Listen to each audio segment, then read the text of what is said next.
Selamat pagi saudara yang terkasih dalam Tuhan Yesus. Kita bersyukur pada pagi ini kita masih diberi kesempatan untuk datang ke hadapannya untuk mengikuti kebaktian doa pagi walaupun secara online. Tapi kita percaya Tuhan tetap hadir di tengah-tengah kita. Mari kita ambil saat teduh sejenak.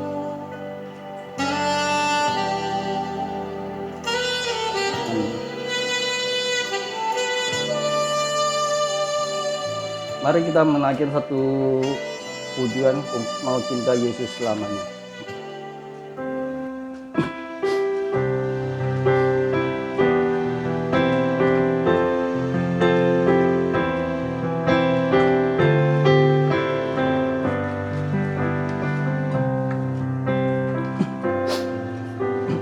Mau cinta Yesus selamanya. Ku mau cinta Yesus selamanya. Meskipun badai silih berganti dalam hidupku, ku tetap cinta Yesus selamanya.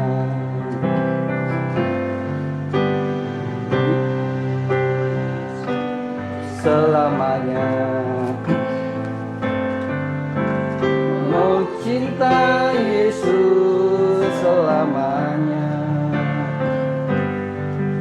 Meskipun badai silih berganti dalam hidupku, ku tetap cinta Yesus selamanya. Ya Abah, Bapa, ini aku anakmu. Layakanlah seluruh hidupku. Ya Abah, Bapa, ini aku anakmu. Pakailah sesuai dengan rencanamu. Mari kita bersatu dalam doa. Tuhan Yesus, kami bersyukur atas kasih anugerah-Mu sehingga pada pagi ini kami boleh berkumpul datang ke hadapan-Mu. Ya Bapa, sucikan dan kuduskan hati kami Bapa, supaya kami layak datang ke hadapan-Mu. Pimpinlah kebaktian doa pagi ini Bapa, supaya apa yang kami doakan berkenan di hati Engkau. Terima kasih Bapa, kami serahkan semuanya ke dalam tangan-Mu. Kami naikkan doa dan syukur ini hanya di dalam nama Tuhan kami Yesus Kristus. Amin. Sebelum kita menaikkan doa syafaat, mari kita menaikkan satu pujian Allah kuasa melakukan segala perkara.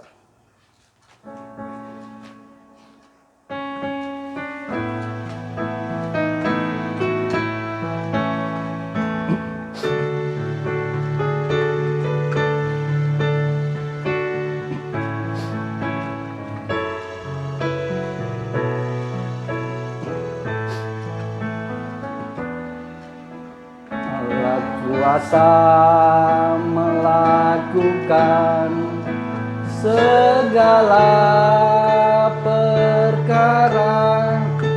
Allah-Ku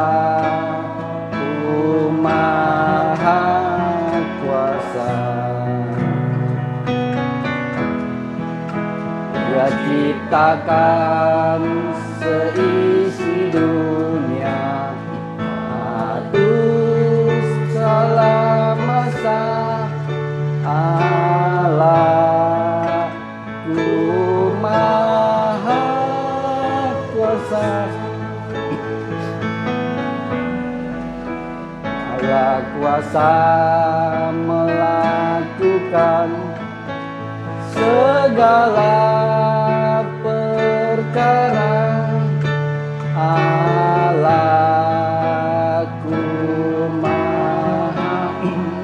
kuasa. Dia ciptakan seisi dunia. Atur segala masa. Allah-Ku Maha Kuasa.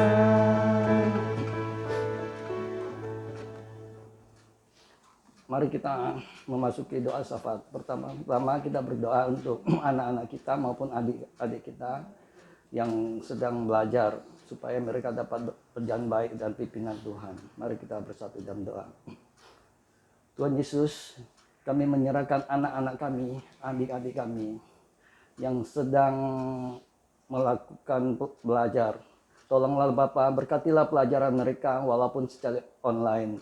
Berilah mereka kepandaian Bapa untuk belajar dan lindungi mereka Bapa dari segala sakit penyakit ya Bapa. Terima kasih Bapa, kami serahkan semuanya ke dalam tangan-Mu. Kami naikkan doa ini hanya di dalam nama Tuhan kami Yesus Kristus. Amin. Kedua, kita berdoa untuk saudara-saudara kita baik dalam masalah ekonomi, kesehatan maupun dalam masalah hubungan keluarga. Mari kita berdoa. Bapa, kami berdoa untuk saudara-saudara kami Bapa yang di dalam masa sulit ini banyak yang kehilangan pekerjaan Bapa, banyak yang menghadapi masalah keuangan. Saya mohon belas kasih-Mu Bapa, tolonglah kami Bapa. Bagi kami yang mencari kerja, tolong buka jalan Bapa. Dan bagi mereka kami yang mengalami masalah ekonomi, tolong buka jalan Bapa. Kami percaya Bapa, dalam keadaan sesulit apapun, kami percaya Engkau tidak akan meninggalkan kami Bapa. Kalau kamu mau berharap kepadamu, Engkau pasti bukan jalan Bapa. Terima kasih Bapa. Kami naikkan doa ini hanya di nama Tuhan kami, Yesus itu. Dan kami juga berdoa untuk masalah kesehatan Bapa, terutama untuk saudara kami yang lansia, di mana mereka sedang sakit, baik di rumah maupun terbaring di rumah sakit. Kami mohon belas kasih-Mu Bapa, supaya mereka boleh sembuh jamah mereka Bapa. Berilah mereka kekuatan dan ketabahan untuk menghadapi segala penyakit. Kami percaya Bapa, Engkau adalah dokter dari segala dokter dan akan menyembuhkan mereka. Terima kasih Bapa, kami serahkan semua ke dalam tangan-Mu. Dan kami juga berdoa untuk mereka yang mempunyai hubungan keluarga. Tolong pulihkan mereka jika mereka ada terjadi yang tidak diingini.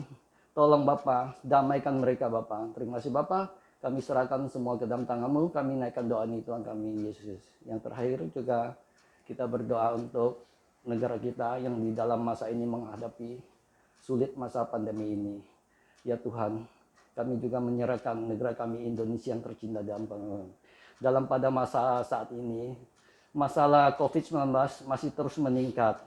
Tolonglah Bapa pemerintahan kami supaya dapat mengatasi dengan baik, terutama tim medis Bapa, lindungi mereka Bapa supaya tidak terjangkit.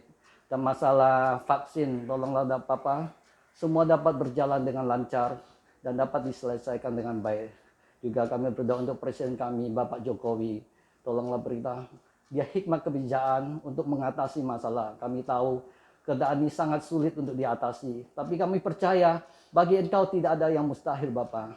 Terima kasih Bapa, kami serahkan doa-doa syafaat ke dalam tangan-Mu. Kami percaya Engkau akan mengabulkannya. Terima kasih Bapa. Kami naikkan doa ini hanya di dalam nama Tuhan kami, Yesus Kristus. Amin. Sebentar lagi kita akan mendengarkan renungan firman Tuhan. Mari kita menaikkan satu pujian, Roh Kudus Kau hadir di sini.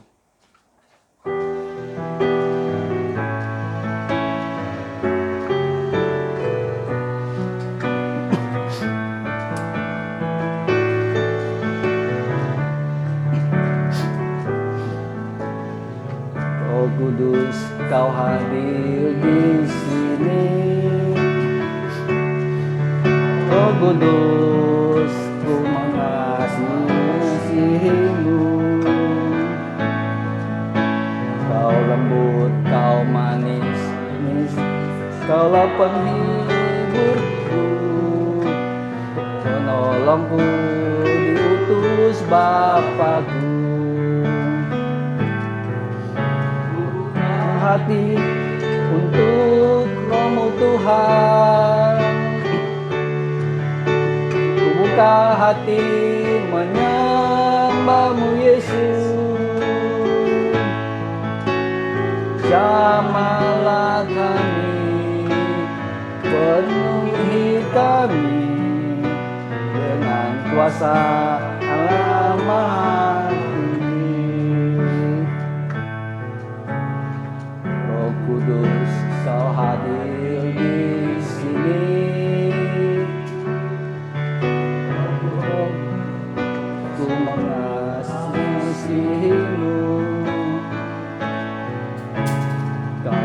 lembut, kau manis, kaulah penolongku, diutus Bapakku. Buka hati untuk Roh-Mu Tuhan, buka hati menyembah-Mu Yesus.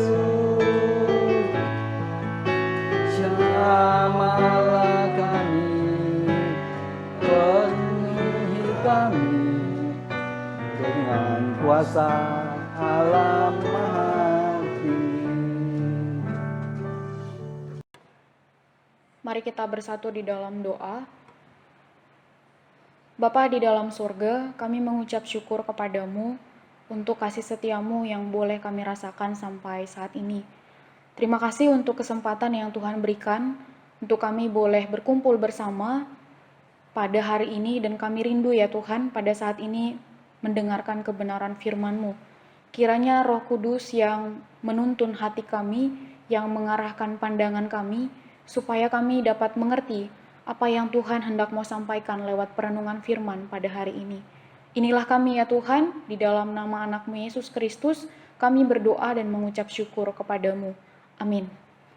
Jemaat yang terkasih, firman Tuhan yang menjadi dasar perenungan kita pada hari ini diambil dari Roma 12 ayat 15 sampai 16. Bersukacitalah dengan orang yang bersukacita, dan menangislah dengan orang yang menangis. Hendaklah kamu sehati sepikir dalam hidupmu bersama.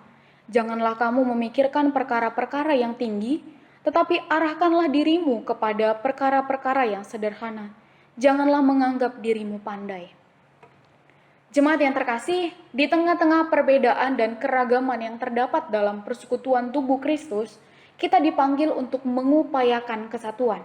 Kesatuan yang dimaksudkan adalah seperti penggambaran Paulus dalam 1 Korintus 12, yakni seperti tubuh manusia, di mana masing-masing anggota punya fungsi yang berbeda-beda, punya keunikannya masing-masing. Namun semuanya itu berada dalam satu tubuh dan satu kepala, di mana anggota yang satu dengan yang lain saling terikat dan saling mempengaruhi. Karena itu, jika salah satu anggota tubuh Anda sakit, misalkan saja sakit gigi, tentu rasa sakit itu akan dirasakan juga oleh tubuh yang lain. Bahkan seringkali membuat anggota yang lain tidak produktif. Jika sakit gigi, mungkin kita kesulitan untuk makan.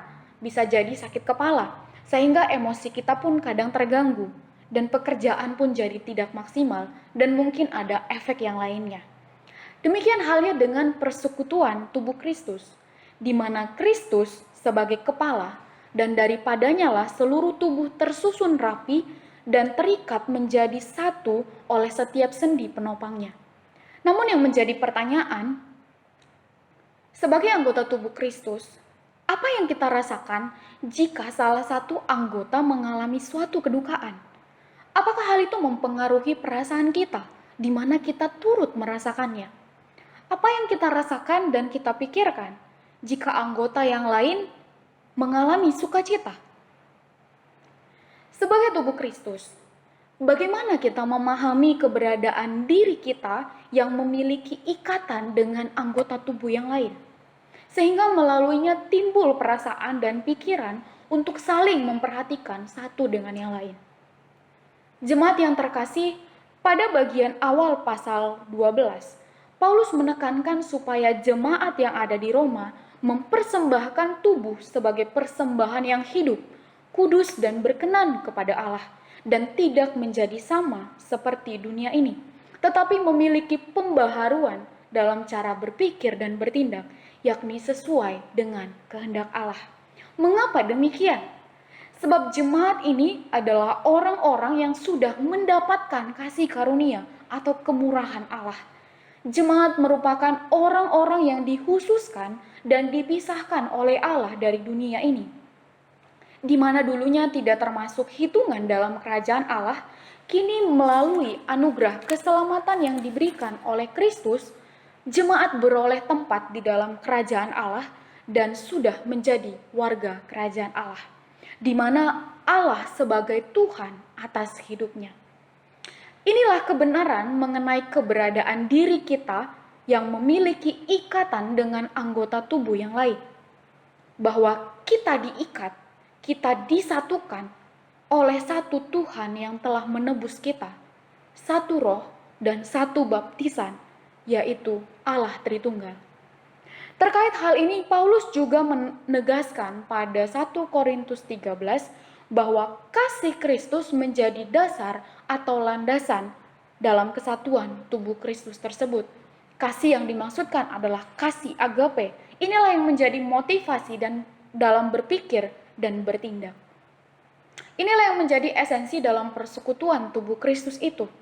Dan Tuhan memanggil kita untuk mengupayakannya, sehingga melaluinya kita dapat menyaksikan kasih dan terang Kristus bagi dunia ini. Jemaat yang terkasih, tampaknya kebenaran ini sudah cukup sering kita dengar. Dan saya yakin bahwa jemaat Tuhan yang ada di GKI Agape ini pun sedang mengupayakan hal tersebut. Yakni bagaimana agar jemaat Tuhan dapat bersatu, sehati, sepikir, dan hidup dalam kasih Tuhan. Namun pada kesempatan ini, saya ingin mengajak kita untuk sama-sama jujur dan memeriksa diri kita. Secara pribadi, apakah betul kita itu sungguh-sungguh merindukan persekutuan tubuh Kristus seperti yang Tuhan kehendaki, yakni persekutuan yang sehati dan sepikir? Dalam Roma 12 ayat 15 menjelaskan tentang bagaimana kehidupan relasi dalam persekutuan tubuh Kristus, yakni supaya kita bersuka cita dengan orang yang bersuka cita, menangis dengan orang yang menangis. Secara natural, mungkin kita bisa bersuka cita dengan orang yang bersuka cita dan menangis dengan orang yang menangis. Namun yang menjadi pertanyaannya, kondisi bersuka cita dan menangis seperti apakah yang dimaksudkan? Dan respons turut bersuka cita dan menangis seperti apa pula yang dimaksudkan dalam hal ini? Dalam 1 Korintus 13 ayat 6 ditunjukkan bahwa kondisi dan respons erat kaitannya dengan keberadaan atau hakikat kasih itu sendiri. Bahwa bersuka cita karena kebenaran dan berduka cita atau menangis karena ketidakadilan dan karena ketidakbenaran.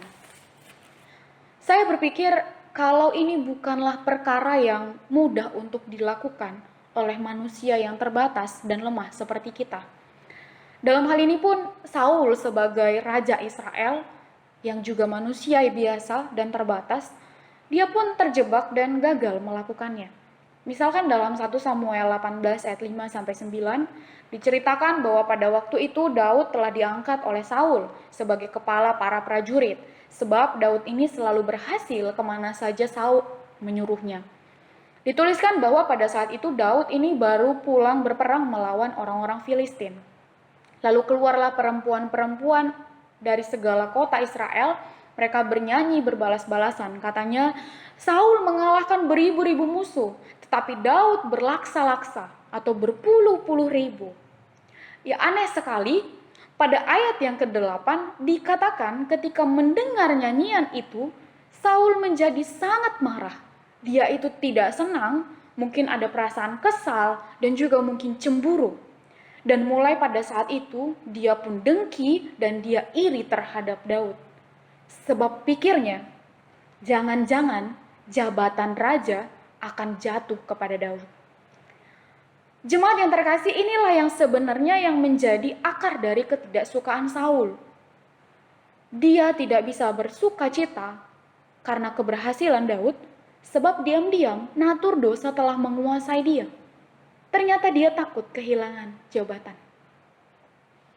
Selain itu dalam kisah Kain dan Habel, kita membaca bahwa Kain marah dan panas hati terhadap adiknya, sebab persembahannya tidak diterima oleh Allah. Demikian juga si sulung dalam kisah anak yang hilang. Ternyata si sulung pun tak sanggup bersuka cita, sama seperti sang bapa yang bersuka cita sebab anak yang hilang telah kembali. Spontan saya berpikir, jika kita melihat dari sisi natur kita sebagai manusia berdosa, respon yang diberikan Saul, Kain, dan juga si sulung, mungkin itu adalah respon yang wajar. Namun, Bagaimana dengan bersukacita dengan orang yang bersukacita? Daud sedang bersukacita dan para perempuan-perempuan Israel juga bersukacita. Tapi Saul tidak bisa bersukacita. Habel tentu bersukacita karena persembahannya diterima oleh Allah. Lalu sebagai kakak, kenapa Kain tidak bisa bersukacita juga?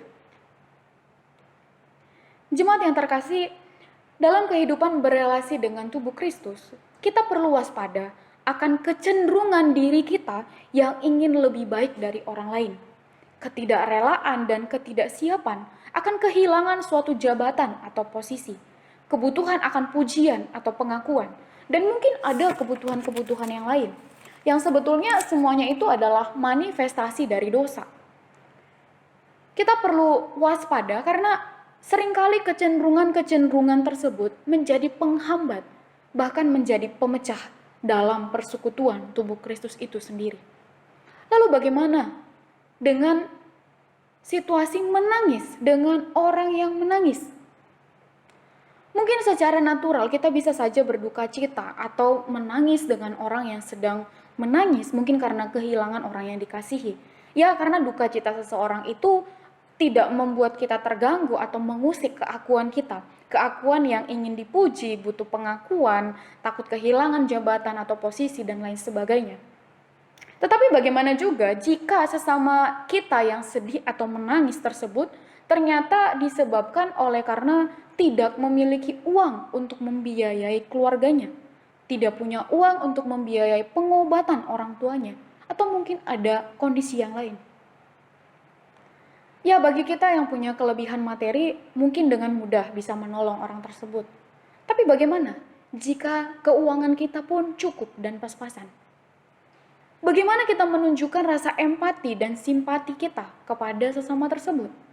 Di mana kita turut merasakan apa yang dia rasakan dan kita melakukan sesuatu hal untuk dapat menolong dia. Jemaat yang terkasih, menghadirkan kesatuan dalam persekutuan tubuh Kristus, di mana kita sehati, sepikir, seperasaan, ini bukanlah hal yang natural, tetapi beyond natural, melampaui hal-hal yang natural. Ini adalah hal rohani. Mungkin saja secara fenomena, kita dapat menerapkan bersukacita dengan orang bersukacita dan menangis dengan orang yang menangis. Tapi Paulus menekankan bahwa tanpa kasih, sesungguhnya semuanya itu hanya sia-sia dan hal itu tidak berkenan bagi Allah. Lalu bagaimana? Apa yang harus kita lakukan? Sebagai anggota tubuh Kristus, kita dipanggil untuk merepresentasikan kasih Kristus bagi dunia ini, termasuk bagi sesama anggota tubuh Kristus. Sebagai manusia yang berdosa dan terbatas, mungkin kita belum sanggup mengorbankan nyawa kita bagi sesama, sama seperti Kristus yang telah menyerahkan dirinya bagi kita semua demi keselamatan kita. Tetapi hal yang bisa kita lakukan, seperti yang Tuhan Yesus katakan dalam Matius 7 ayat 12, segala sesuatu yang kamu kehendaki supaya orang lain perbuat kepadamu, maka perbuatlah demikian juga kepada mereka. Sebab itulah seluruh hukum Taurat dan kitab para nabi. Ini merupakan hukum kasih. Contohnya, jika kita yang mengalami kesusahan ingin agar orang lain itu memberikan pertolongan kepada kita, maka ketika kita diperhadapkan dengan sesama kita yang sedang mengalami kesusahan, maka marilah kita mengulurkan tangan dan memberikan pertolongan kepadanya. Demikian juga jika kita yang sedang bersukacita ingin supaya orang lain juga turut bersukacita bersama dengan kita, maka jika saat ini sesama kita sedang bersukacita, maka marilah kita juga bersukacita bersama-sama dengan dia. Sehingga dengan demikian kita akan menghidupi apa yang dikatakan oleh Paulus dalam Filipi 2 ayat 5-7. Kita berpikir seperti Kristus berpikir dan kita merasakan seperti Kristus merasakan. Seperti Kristus yang mengosongkan dirinya. Maka kita sebagai anggota tubuh Kristus, kita juga menanggalkan segala keakuan kita demi tubuh Kristus. Hal ini perlu terus kita kembangkan dan perlu kita terus latih. sehingga terwujud persekutuan tubuh Kristus yang sehati dan sepikir. Jemaat yang terkasih, ketika kita berbicara tentang kesatuan dalam persekutuan tubuh Kristus, memang ini sangat kompleks. Sebab masing-masing anggota memiliki keunikannya masing-masing, karakter dan kepribadian yang berbeda-beda, dan pertumbuhan iman yang berbeda-beda pula. Untuk itu marilah kita dengan kerendahan hati, kita memohon anugerah serta belas kasihan Tuhan, supaya memberikan kesabaran, penguasaan diri, kepekaan, kepedulian, serta kerelaan untuk memberi hidup kita bagi orang lain. Menerima satu akan yang lain, seperti Kristus yang juga menerima kita yang penuh dengan dosa dan kelemahan ini. Kiranya Tuhan memberikan anugerah agar kita dapat memandang satu dengan yang lain seperti Kristus memandang diri kita ini sebagai gambar dan rupanya. Dan biarlah melalui semuanya itu kita pun semakin mengasihi Allah dan semakin mengasihi sesama kita. Amin, mari kita bersatu di dalam doa. Bapa di dalam sorga, kami bersyukur untuk firman-Mu yang boleh kami dengar pada hari ini. Kiranya Tuhan yang menolong masing-masing kami sesama anggota tubuh Kristus yang hadir pada hari ini, supaya kami boleh mengupayakan persekutuan yang sehati dan sepikir demi persekutuan anggota tubuh Kristus sesuai dengan kehendak-Mu. Tuhan, tolonglah kiranya jemaat yang ada di GKI Agape ini supaya memiliki kesatuan hati di dalam mengerjakan pekerjaan Tuhan. Terima kasih Bapa, di dalam nama anak-Mu Yesus Kristus kami berdoa dan mengucap syukur kepadamu. Amin. Ibadah pagi ini telah selesai. Mari kita menaikkan satu pujian. Bapa, terima kasih.